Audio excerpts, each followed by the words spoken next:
নমস্কার বন্ধুরা, স্মৃতিরেখাস ক্রিয়েশনে আপনাদের সবাইকে স্বাগত জানাই। আজ আমি আপনাদের সাথে দেশি মুরগির মাংসের একটা রেসিপি শেয়ার করব। ভাত, রুটি, লুচি, পরোটা, ফ্রাইড রাইস, পোলাও সব কিছুর সাথেই কিন্তু এই মাংস খেতে বেশ ভালো লাগে। মাংস আমরা প্রত্যেকেই বাড়িতে রান্না করি, অনেক রকমভাবে রান্না করি। আমি আজ এই মাংসটা কিভাবে রান্না করেছি সেটাই আপনাদের সাথে শেয়ার করতে এসেছি। আসুন তাহলে দেখে নেওয়া যাক আমার আজকের এই রেসিপি।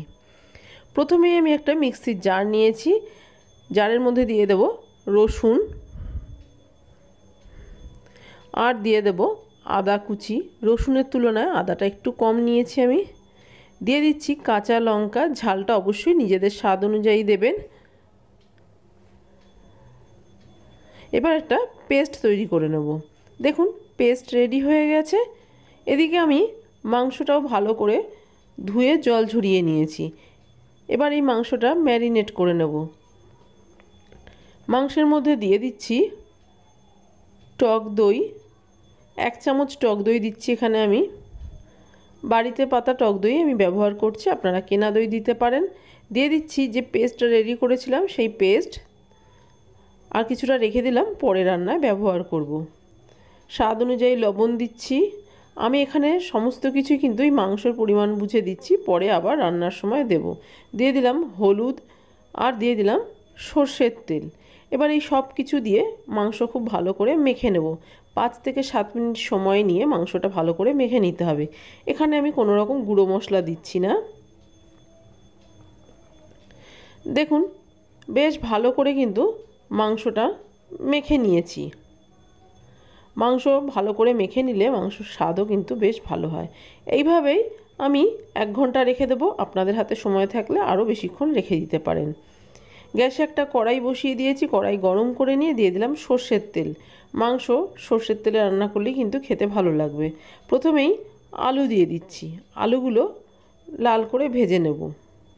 আপনারা চাইলে আলু ছাড়াও কিন্তু এই মাংসটা রান্না করতে পারেন। বেশ নেড়ে চেড়ে আলুগুলো ভেজে নিতে হবে। এদিকে দেখুন যে মাংসটা আমি আজ রান্না করছি সেই মুরগির পেট থেকে এই ডিমগুলো বেরিয়েছে। এই ডিমগুলো আমি সেদ্ধ করে নিয়েছি।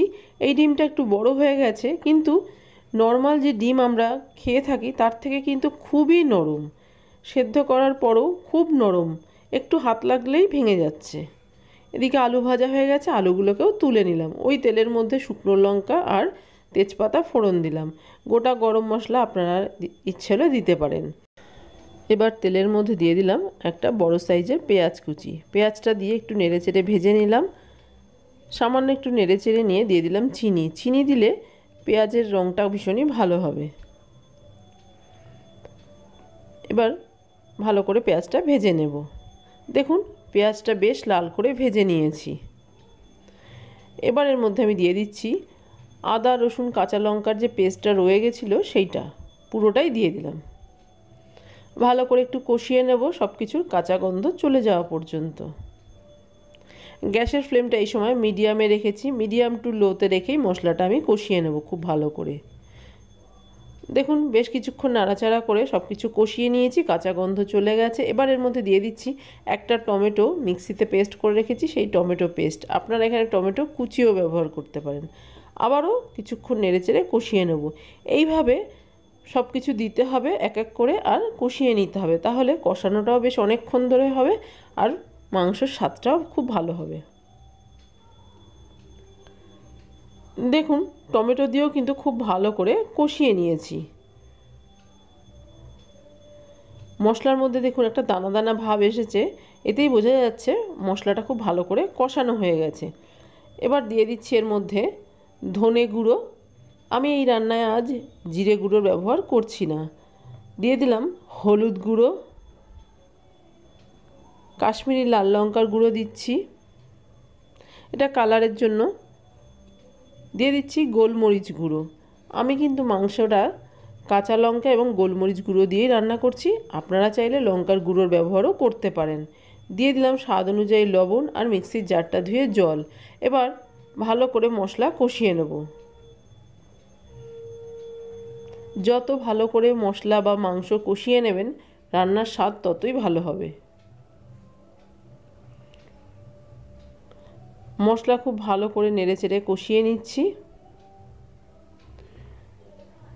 মশলা থেকে দেখুন তেল বেরোতে শুরু করেছে। এবার এর মধ্যে আমি দিয়ে দিচ্ছি ম্যারিনেট করে রাখা মাংসটা। মাংস দিয়ে মশলার সাথে ভালো করে নেড়েচেড়ে মিশিয়ে দেব এবং ভালো করে মাংসটা কষিয়ে নেব। গ্যাসের ফ্লেমটা কিন্তু অবশ্যই কমানো থাকবে, হাই ফ্লেমে কষাবেন না, তাহলে মাংস থেকে যে জলটা বেরোবে তাড়াতাড়ি শুকিয়ে যাবে এবং মাংসটা কড়াইয়ের নিচে লেগে যাবে। দেখুন মশলার সাথে মাংস খুব ভালো করে নেড়েচেড়ে মিশিয়ে দিয়েছি। এবার ঢাকা দিয়ে দিয়ে মাংসটা কষিয়ে নেব।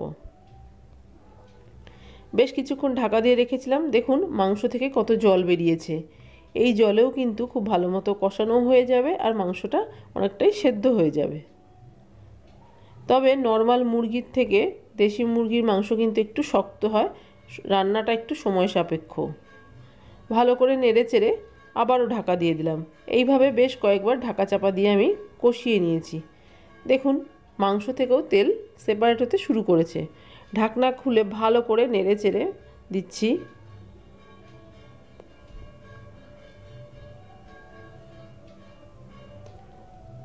বেশ ভালো করে কষিয়ে নিয়েছি। এবার এর মধ্যে দিয়ে দিচ্ছি ভেজে রাখা আলুগুলো এই সময় দিয়ে যদি একটু কষিয়ে নেওয়া হয় তাহলে কিন্তু এই আলুর স্বাদও খুব ভালো লাগবে।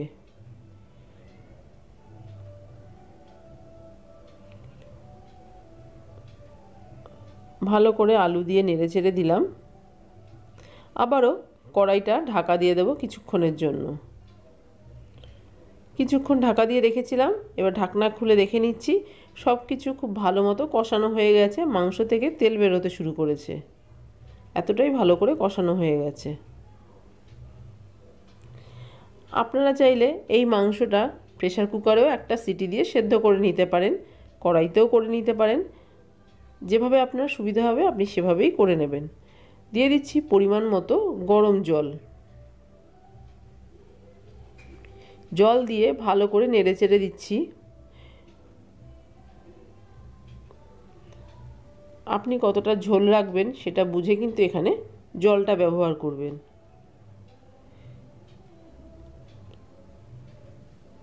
দেখুন ভালো করে সব কিছু নেড়েচেড়ে দিয়েছি জল দেওয়ার পর। এবার এর মধ্যে দিয়ে দেব যে ডিমগুলো সেদ্ধ করে রেখেছিলাম সেই ডিমগুলো। সবকটা ডিমই আমি এখানে দিয়ে দিলাম। এবার একটু নেড়েচেড়ে দেব। দিয়ে দিয়েছি দুটো চেরা কাঁচা লঙ্কা। ঢাকা দিয়ে মাংস এবং আলু সেদ্ধ হতে দেব। বেশ কিছুক্ষণ ঢাকা দিয়ে রান্না করেছি। এবার ঢাকনাটা খুলে একটু দেখে নিচ্ছি। মাংস এবং আলু দুই কিন্তু একদম ঠিকঠাক সেদ্ধ হয়ে গেছে। লবণটাও একদম ঠিক আছে। সবশেষে ওপর থেকে দিয়ে দিচ্ছি কসুরি মেথি।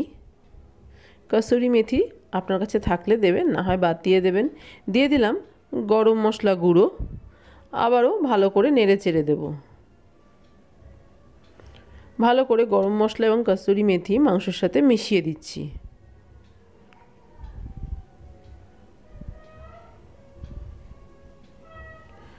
সব কিছু ভালো করে মিশিয়ে দিয়েছি।